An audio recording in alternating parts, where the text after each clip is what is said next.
दोस्तों, यीशु मसीह ने अंतिम समय के बारे में जो सबसे पहली चेतावनी दी, वह युद्ध, अकाल और महामारी नहीं थी, बल्कि धोखे की थी, क्योंकि धोखा बाहर से नहीं, भीतर से आता है। और जब मनुष्य को लगता है कि वह सुरक्षित है, तभी वह सबसे अधिक खतरे में होता है। यीशु मसीह ने कहा, चौकस रहो कि कोई तुम्हें भरमाए नहीं, क्योंकि अंतिम समय में झूठ इतना सुंदर होगा कि यदि संभव हो तो चुने हुओं को भी भरमा देगा।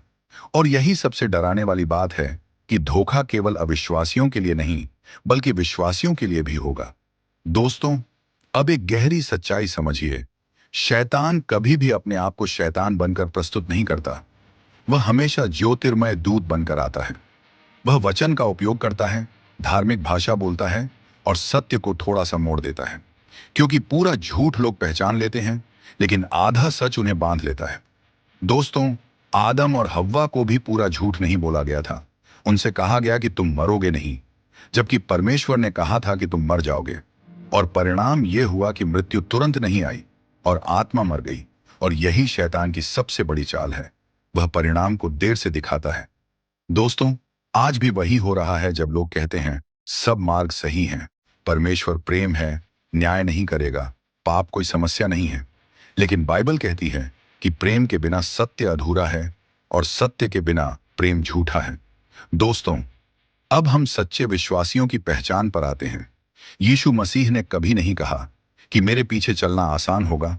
उन्होंने कहा कि जो मेरा चेला बनना चाहे, वह अपने आप का इनकार करे, अपना क्रूस उठाए और मेरे पीछे हो ले। क्योंकि सच्चा विश्वास बलिदान मांगता है, सुख सुविधा नहीं। अंतिम समय में सच्चे विश्वासी भीड़ में नहीं पहचाने जाएंगे, क्योंकि वे संख्या में कम होंगे, लेकिन आत्मिक रूप से मजबूत होंगे। वे समझौता नहीं करेंगे, वे लोकप्रियता नहीं खोजेंगे, वे सत्य को थामे रहेंगे, चाहे उन्हें अकेला ही क्यों ना खड़ा होना पड़े। प्रकाशित वाक्य में लिखा है कि उन्होंने मेमने के लहू और अपनी गवाही के वचन के कारण विजय पाई, और उन्होंने अपने प्राणों को भी प्रिय न जाना, अर्थात उन्होंने अपने जीवन से अधिक यीशु मसीह को चुना। अब आप एक रहस्यमयी बात समझिए। अंतिम समय में शैतान लोगों को यह महसूस कराएगा कि वे स्वतंत्र हैं, जबकि लोग बंधन में होंगे। और परमेश्वर लोगों को यह सिखाएगा कि आज्ञाकारिता में ही सच्ची स्वतंत्रता है। दोस्तों, यही कारण है कि पशु की छाप इतनी खतरनाक है, क्योंकि वह केवल शरीर पर नहीं, मन और आत्मा पर अधिकार की घोषणा करता है। और लोग उसे इसलिए स्वीकार करेंगे क्योंकि वे पहले ही अपने हृदय में समझौता कर चुके होंगे। लेकिन परमेश्वर अपने लोगों पर अपनी मुहर लगाता है।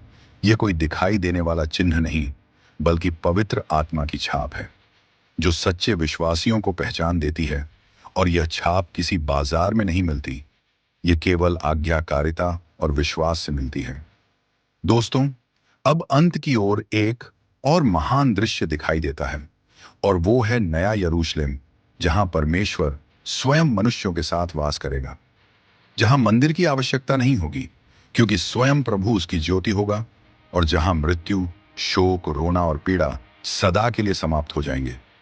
यह संसार का अंत नहीं, बल्कि पुराने संसार का अंत है और नए जीवन की शुरुआत है। यह विनाश नहीं, बल्कि न्याय के बाद की पुनर्स्थापना है। दोस्तों, अब सबसे महत्वपूर्ण प्रश्न, यह सब जानने के बाद आप क्या करेंगे? यीशु मसीह ने कहा कि वह चोर के समान आएगा, और बिना चेतावनी के नहीं, बल्कि बिना समय बताए। इसलिए बुद्धिमान वे हैं जो आज ही तैयार हैं, ना कि वे जो कल की प्रतीक्षा करते हैं। अंतिम समय की सबसे बड़ी त्रासदी यह नहीं होगी कि लोग नहीं जानते थे, बल्कि यह होगी कि लोग जानते थे, फिर भी नहीं बदले। दोस्तों, यह संदेश डराने के लिए नहीं, जगाने के लिए है। यह भविष्यवाणी नहीं, आत्मिक दर्पण है। यह कहानी नहीं, चेतावनी है। क्योंकि अंत में केवल एक ही बात मायने रखेगी, क्या हमारा नाम मेमने की जीवन की पुस्तक में लिखा है या नहीं। अब हम आते हैं उस प्रश्न पर जो हमारे लिए बहुत महत्वपूर्ण है और बहुत ही जरूरी है। अंतिम समय की तैयारी हम कैसे करें? दोस्तों, अंतिम समय की तैयारी किसी एक दिन की प्रार्थना से नहीं होती, बल्कि यह एक निरंतर जीवन शैली है। क्योंकि जो लोग केवल संकट के समय परमेश्वर को खोजते हैं, वे स्थिर नहीं रहते। पर जो लोग हर दिन उसके साथ चलते हैं, वे कभी गिरते नहीं। यीशु मसीह ने कहा कि जो घर चट्टान पर बनाया गया था, वही आंधी, वर्षा और बाढ़ में स्थिर रहा। क्योंकि तैयारी तूफान आने के बाद नहीं, बल्कि उससे पहले की जाती है। दोस्तों, सबसे पहली तैयारी है हृदय की जांच, क्योंकि परमेश्वर बाहरी सेवकाई को नहीं देखता, वह मनुष्य के हृदय की स्थिति देखता है। क्योंकि अंतिम समय में बहुत से लोग चमत्कार करेंगे, प्रचार करेंगे, लेकिन प्रभु उनसे कहेगा, मैं तुम्हें कभी नहीं जानता था। और यह वाक्य पूरे बाइबल का सबसे डरावना वाक्य है। दोस्तों, सच्चा विश्वास केवल रविवार की आराधना नहीं है, बल्कि सोमवार से शनिवार तक का जीवन है, जहां मनुष्य अकेले में भी वही रहता है जो वह लोगों के सामने दिखता है। अंतिम समय में जो सबसे बड़ा युद्ध होगा, वह शरीर और आत्मा के बीच नहीं, बल्कि सत्य और समझौते के बीच होगा। क्योंकि शैतान आपसे यह नहीं कहेगा कि यीशु को छोड़ दो, वह कहेगा कि थोड़ा सा समझौता कर लो। और दोस्तों, परमेश्वर का वचन कहता है कि थोड़ी सी खमीर पूरे आटे को खमीर कर देती है। अर्थात छोटा पाप भी यदि अनदेखा किया जाए तो वह पूरे आत्मिक जीवन को दूषित कर देता है। इसलिए तैयार रहने का अर्थ है पाप से नफरत करना, न कि उसे छुपाना, और पश्चाताप केवल रोना नहीं है, बल्कि परमेश्वर की ओर फिरना है। दूसरी तैयारी है वचन में स्थिर रहना। दोस्तों, अंतिम समय में अनुभव धोखा दे सकते हैं, भावनाएं धोखा दे सकती हैं, यहां तक कि सपने और दर्शन भी धोखा दे सकते हैं, लेकिन परमेश्वर का लिखा हुआ वचन कभी नहीं बदलता। जो विश्वासी वचन नहीं पढ़ता, वह आत्मिक रूप से निहत्था है। क्योंकि जब यीशु मसीह पर परीक्षा आई, तब उन्होंने दर्शन नहीं दिखाया, बल्कि लिखा हुआ वचन कहा। और तीसरी तैयारी है प्रार्थना में जागते रहना। यीशु मसीह ने कहा कि प्रार्थना करो कि तुम परीक्षा में न पड़ो, क्योंकि आत्मा तो तैयार है, पर शरीर निर्बल है।